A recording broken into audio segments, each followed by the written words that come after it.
Thank you for starting your week with us. You're watching ARIRANG News Break live from Seoul. I'm Han. We start in Rio, where the global sporting festival is well underway. Team Korea won its second gold medal on Sunday in the women's team archery event. The performance goes beyond the medal as it now makes it 8 Olympics in a row that Korea's female archers have taken the gold. Let's get more on that big moment and the rest of the day's action from our Wonsan, who is covering the games for us. Wonsan, another exciting day for South Korea in Brazil. You can say that again, Dan. Following the golden footsteps of their male counterparts just a day earlier, South Korea's women's team brought gold home in the archery event on Sunday local time. Defeating Russia 5-1 in the final, the star-studded team of Choi Mi-sun, Jang Hae-jin, and Kim Bo-bae once again proved the nation's invincible spirit in the field. And let me tell you, anticipation hit its peak when Che and Ki both hit bullseye in the beginning round of the first set to settle nerves and set the stage for a wonderful performance. The victory never really looked in doubt, especially after the Russian archers were shaken by a missed shot that fetched only 6 points in the first set. And as you know, the women's individual round is scheduled to take place starting on Monday local time, and there's no question in the minds of most Koreans that all 3 women will perform brilliantly. Let's hope so. It'd be amazing to see them win gold, silver, and bronze. But the medal winning didn't end there, did it? Korea took home 2 more during Sunday's action. Yes, so Korea's An Baul, who is widely expected to win the gold, had to settle for silver after losing in the men's 66-kilogram class final in judo.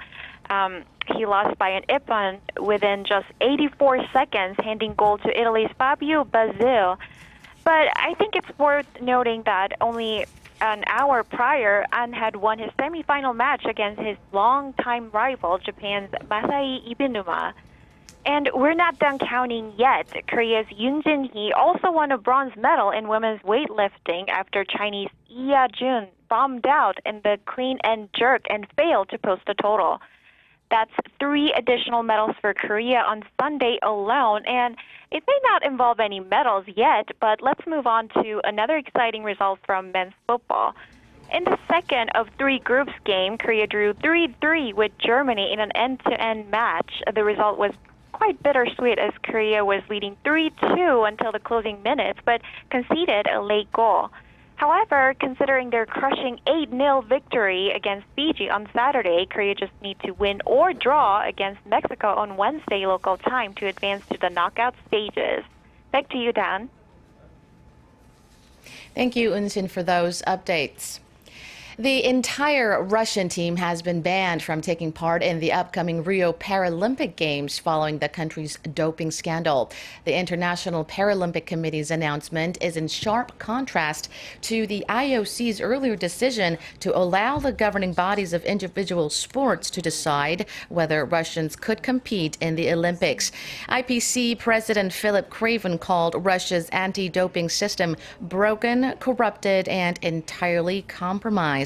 As a result of the ban, 267 Russian athletes will miss the Rio Paralympic Games that starts on September 7th.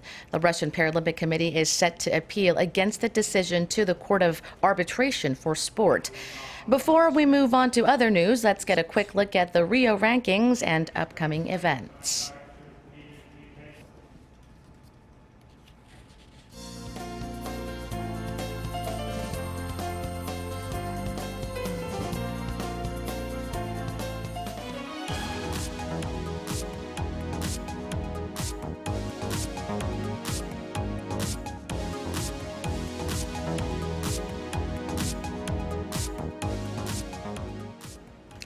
Now to domestic politics. 6 first-term lawmakers from the main opposition Minju Party of Korea have left for a 3-day trip to China in light of rising diplomatic tensions between Seoul and Beijing over THAAD missile defense system.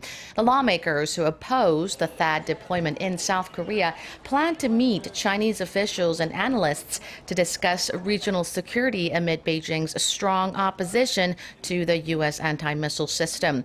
The ruling Saenuri Party and the presidential office had called on the lawmakers to cancel their trip, urging united support for the government's plan to deploy THAAD for the sake of national security. But the Minju Party insisted the trip was to prevent Seoul-Beijing relations from deteriorating. It added that the visit mainly seeks to convey a message to scholars and acquaintances in China who can influence Beijing's policy decisions not to overreact to Seoul's deployment plan. It's emerged that North Korea's launch of a Musudan ballistic missile in June took place at an airport in the city of Wonsan.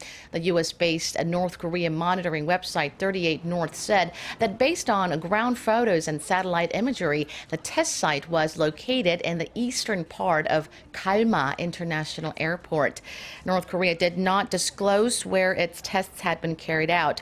38 North added it's likely that North Korea will continue to use both this location and its companion facility on the Hodo Peninsula for its missile tests in the future, but use the Kalma Airport location for highly publicized events. North Korea's missile test in late June showed the regime has made significant progress in its missile development as the missile flew 400 kilometers. Thailand has voted to accept a military-backed constitution in a referendum on Sunday. Voters handed the junta a convincing win in its first major popularity test at the ballot box since it took power in 2014.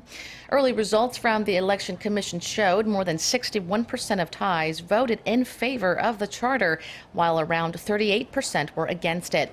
Voter turnout was about 55%, while below the target figure of 80%.